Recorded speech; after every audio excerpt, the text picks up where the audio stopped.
Okay,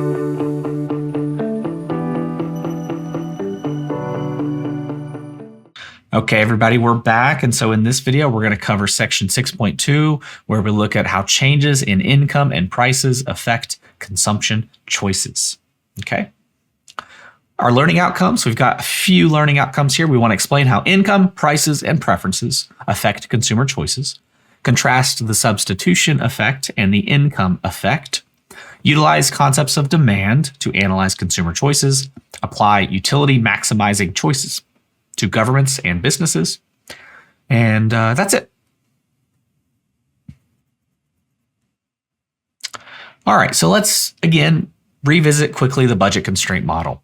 This illustrates again that there are consumer choices limited by income and prices. Income is the budget constraint line, which is determined by the prices of the goods on the x-axis and y-axis, good A, good B, and the various price points. Now, this model is helpful because it helps to explain demand curves. It links prices to quantities demanded.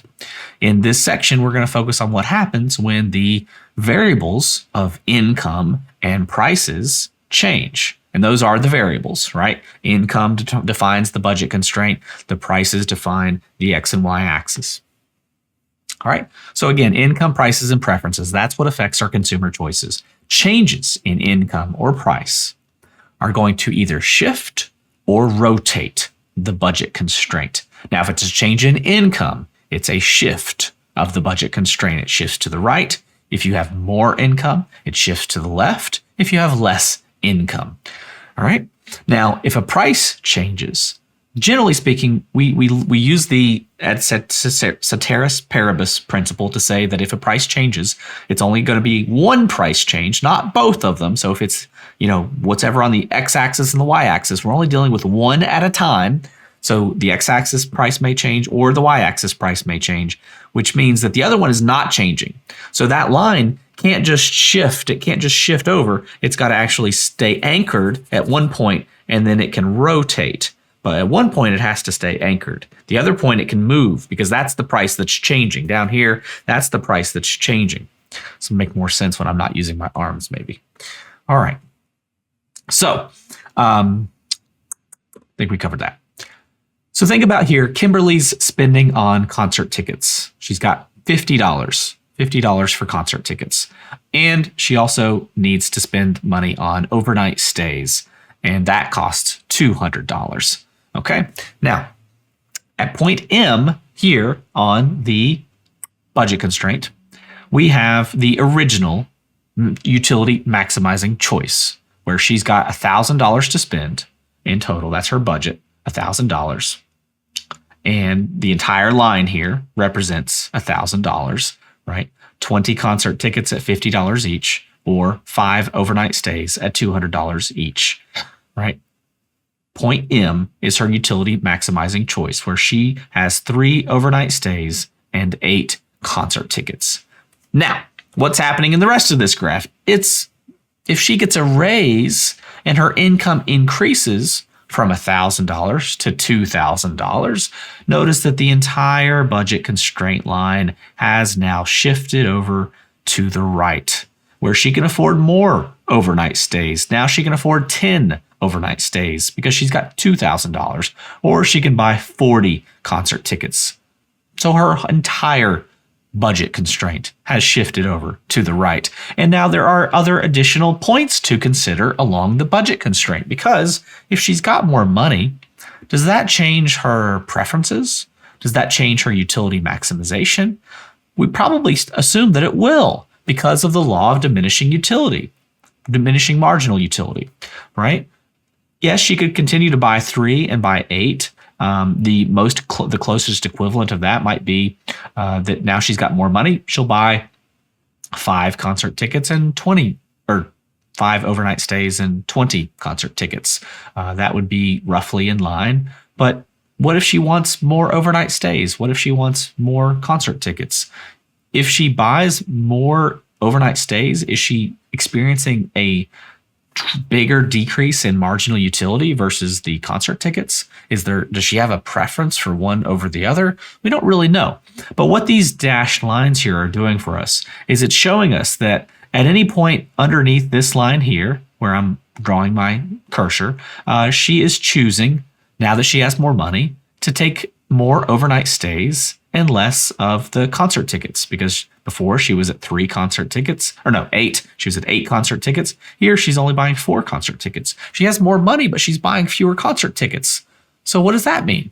Any point outside of this vertical line, it's the opposite. She's buying more concert tickets, but less overnight stays, even though she's got more money. At point N, she's buying more of both. At any point between in this section of the curve, she's buying more of both. But it is still possible that she may prefer to buy less of one and more of the other versus her original equilibrium point. So that's what we have to look at. All right. The idea here is that some goods are normal goods and some goods are inferior goods. Now, if it's a normal good, that means that demand will increase as income rises. If it's an inferior good, demand is going to decrease as income rises. So if it's an inferior good, then that means that someone's personal preferences are going to suggest that they want less of that inferior good as their income rises, and they want more of the normal good. And so that can certainly represent points P and points Q here on our curve, right? A choice like point N is going to be made if both of the goods are normal goods. She wants more of both. But if overnight stays are an inferior choice, then she'll take more concert tickets. Those are the normal product. Overnight stays is inferior. She wants more of this. And so at point P, it tells us overnight stays are an inferior product. If concert tickets are an inferior good, then a choice like Q will be made. Now let's turn to price changes. Price changes do not work exactly the same way because, again, we've got an x-axis and a y-axis that are determining what our price points are. Here, with income, we're not looking at price changes. We're just saying we can afford more of both things. But with a price change, our income hasn't changed. But generally, we only take one price change at a time. And that's why it rotates rather than shifts. I'll try to make a little bit more sense of this. So consider here we got Sergey. He's spending on 2 products, baseball bats and cameras. So we got baseball bats here, cameras here. Now, if the price of baseball bats increases, then the budget constraint is going to rotate inward. So we see the line here. It's fixed here at the origin because camera prices are not changing.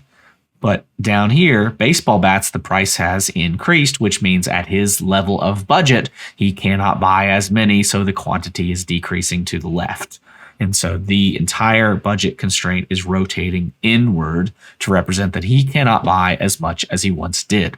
Now at point M, that was the original utility maximizing choice with the original price point.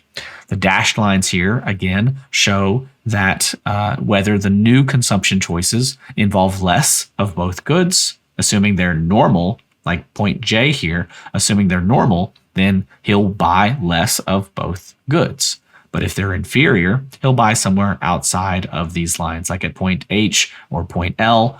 If he buys at point H, then he's buying significantly fewer baseball bats and more of his money is going to cameras. So he's foregoing the baseball bat. He feels that that is an inferior product. At point L, it's almost illogical, but at point L, he's buying more baseball bats at the at the higher price. He's putting more of his money toward baseball bats. This is almost an illogical choice, really. It would be a strange choice to make.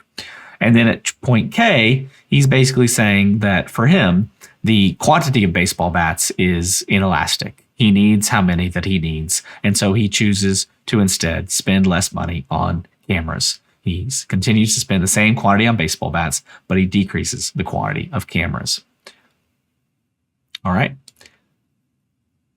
Note that the origin point for cameras does not change. That's the main reason why this is a rotation as opposed to a shift. I want you to really understand that. Now, the new possible choices, again, fewer baseball bats and more cameras, like at point H, less of both goods, like at point J. Choice K, means that a higher price of bats leads to the same quantity of bat consumption but fewer cameras. And then at point L, it's possible but unlikely, since it would mean a higher price for bats leads to a greater consumption of bats. That would be a very unlikely choice to make. All right. Now, the typical response to higher prices is that a person chooses to consume less of that product with the higher price. And this occurs for two reasons. We've got the substitution effect. That's when a price changes, consumers have an incentive to consume less of the good with a relatively higher price and more of the good with a relatively lower price. That generally always happens simultaneously with an income effect. The income effect says that a higher price means that the buying power of income has been reduced, even though actual income has not changed. They kind of happen together at the same time. Now, changes in the price of a good lead the budget constraint to rotate. That's the important thing. It doesn't shift, it rotates because we just take one product at a time. Rotation in the budget constraint means that we're still seeking our highest utility. It's just that the quantity that is demanded of that good is what's changing. Demand curves show a connection between the prices and quantity demanded are kind of based on the underlying idea that individuals are seeking utility. And so we can apply this whole budget constraint framework to our demand curves. And this demand curve graph is going to look a little crazy, but stick with me.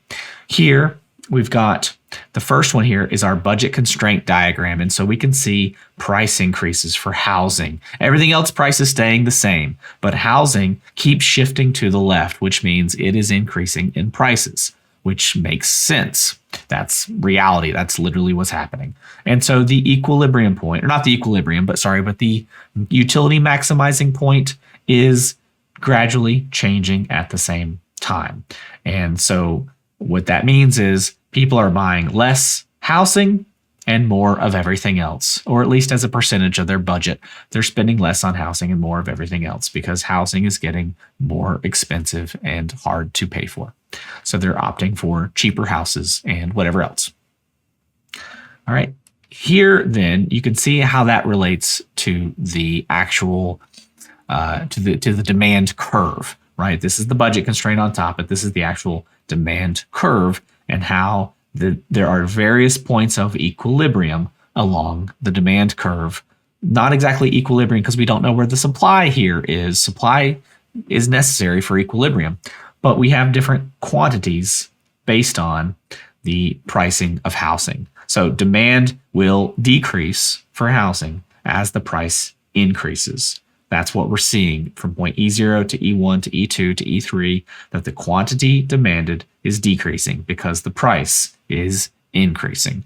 So these two concepts of the demand curve and the budget constraint, they're very closely connected to one another. Okay. Now, I think I've already kind of covered this, but this will also just explain in writing. You guys can look through that and see how that pans out as well.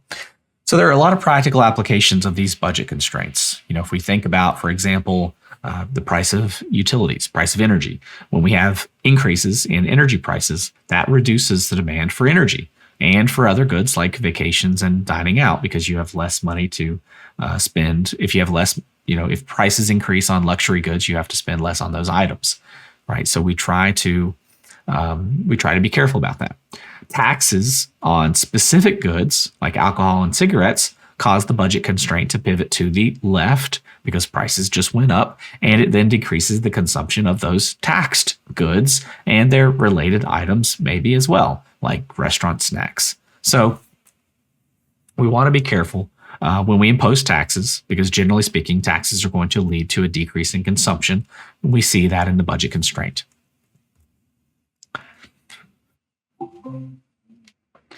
So this whole concept also has some implications for policy decisions as well. So if we think about not just increasing prices from artificial taxation, but if we also think about, what if we do direct payments to households and families?